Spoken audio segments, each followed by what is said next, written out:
এই মুহূৰ্তত আছোঁ দিল্লীৰ যন্তৰ মন্ত্ৰত আৰু আপোনালোকে দেখা পাব যে অসমীয়া যুৱ মঞ্চ আৰু অসমীয়া মহিলা মঞ্চৰ ইয়াত প্ৰতিবাদী কাৰ্যসূচী তেওঁলোকে গ্ৰহণ কৰিছে আৰু মূলতঃ তেওঁলোকে বহুকেইটা দাবী লৈছে।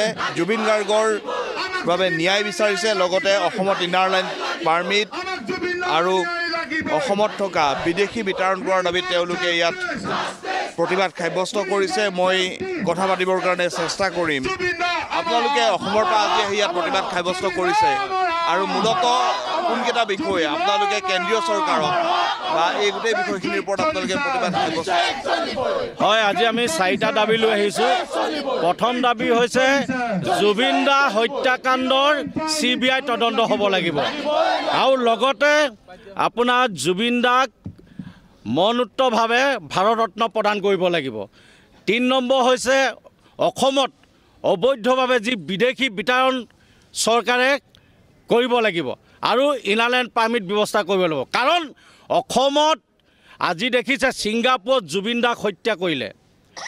আজি আমি SITয়ে হওক বা CIDয়ে হওক অসমত আমি বিশ্বাস কৰিব পৰা নাই, আমি তেওঁলোকক গ্ৰহণ কৰিব পৰা নাই। সেইকাৰণে আজি আমি নতুন দিল্লীত আহি যন্তৰ মন্ত্ৰত আমি অসমীয়া যুৱ মঞ্চ আৰু অসমীয়া মহিলা মঞ্চই আমি ভাৰতৰ প্ৰধানমন্ত্ৰী, ভাৰতৰ গৃহমন্ত্ৰী ডাঙৰীয়াক আজি আমি স্মাৰকপত্ৰ প্ৰদান কৰি তেওঁলোকক দাবী কৰি আমাৰ স্মাৰকপত্ৰত দাবী জনাই যে জুবিন দা হত্যাকাৰীক ফাঁচী কাঠত ওলমাব লাগিব। কাৰণ CBI তদন্ত হ'ব লাগিব। আজি আমি সন্তুষ্ট হোৱা নাই, SITয়ে হওক CIDয়ে যি তদন্ত এই সন্তুষ্ট হোৱা নাই। যিহেতু ৰাজনীতিক চলিছে অসমত, আমি সেইকাৰণে আজি ভাৰতৰ প্ৰধানমন্ত্ৰীক ক'বলৈ আহিছোঁ, গৃহমন্ত্ৰীক ক'বলৈ আহিছোঁ, যদি আমাৰ এই দাবীকেইটা যদি ভাৰত চৰকাৰে মানি নলয় তেনেহ'লে পুনৰ আমি দিল্লী কঁপাবলৈ আহিবলৈ বাধ্য হ'ম। কাৰণ জুবিন দা আমাৰ সম্পদ হয়, জুবিন গাৰ্গক আমাৰ যিহেতু আমাৰ হিয়াৰ মুঠু হয়। এই জুবিন দাক আজি হত্যাকাৰীকেইটা কিয় ৰক্ষণাবেক্ষণ দিছে চৰকাৰে? আমি সেইকাৰণে আজি ক'বলৈ আহিছোঁ নৰেন্দ্ৰ মোদী ডাঙৰীয়াক, অমিত শ্বাহ ডাঙৰীয়াক। মহিলা মঞ্চৰ ফালৰ পৰা আপোনালোকে আহিছে আৰু বহুকেইটা দাবী লৈ আহিছে। বিশেষকৈ জুবিন গাৰ্গৰ হত্যাৰ ন্যায় বিচাৰাৰ পৰা আপোনালোকে অসমৰ লগত জড়িত অসমৰ বহুকেইটা সমস্যা লৈ আহিছে আৰু কেন্দ্ৰীয় চৰকাৰক আপোনালোকে ইয়াৰ পৰা কি ক'ব বিচাৰিছে? চাওক, আমি প্ৰথমতে আচলতে কৈছোঁ আমাৰ যিগৰাকী যি সদ্য প্ৰয়াত, আচলতে প্ৰয়াত বুলি ক'বলৈ আমাৰ বুকুখন বিষাই যায়। আমাৰ হাৰ্টথ্ৰব যুৱ প্ৰজন্মৰ জুবিন গাৰ্গ হঠাৎ নোহোৱা হৈ গৈছে, এটা ৰহস্যজনক মৃত্যু। আমি তদন্ত বিচাৰিছিলোঁ আৰু সেই তদন্ত প্ৰক্ৰিয়া সম্পূৰ্ণভাৱে ৰাজনৈতিক ক্ষেত্ৰলৈ গৈছিল। আৰু যিজন জুবিন গাৰ্গে তেওঁ জীৱিত অৱস্থাত ৰাজনীতি বিচাৰিছিলে, তেওঁ পলিটিক্স নকৰিবলৈ কৈছিলে, কিন্তু আজি সেইজন জুবিন গাৰ্গকে লৈ কিন্তু পলিটিক্স কৰা কৈছে। আমি অত্যন্ত মৰ্মাহত হৈছোঁ।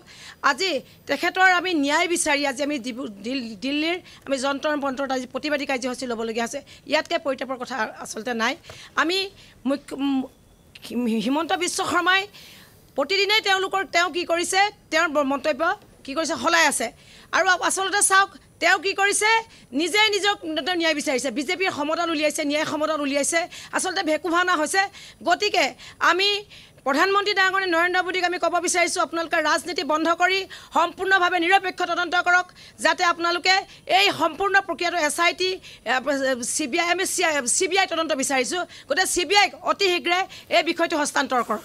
নিশ্চয়কৈ এয়া আছিল অসমীয়া যুৱ মঞ্চ আৰু মহিলা মঞ্চৰ যন্তৰ মন্ত্ৰত প্ৰতিবাদ। তেওঁলোকে জুবিন গাৰ্গৰ প্ৰতিবাদৰ ন্যায় বিচাৰিছে, তাৰ সমান্তৰালভাৱে তেওঁলোকে আন্তঃৰাজ্যিক পাৰপত্ৰৰ ব্যৱস্থা কৰাৰো দাবী তুলিছে। 4টাকৈ মূল দাবী লৈ তেওঁলোকে আজি প্ৰতিবাদ সাব্যস্ত কৰিছে দিল্লীৰ যন্তৰ মন্ত্ৰত। এই মুহূৰ্তত প্ৰাঞ্জল প্ৰতিম দাসক সবিশেষ দেখুওৱাৰ বাবে ধন্যবাদ জ্ঞাপন কৰিছোঁ।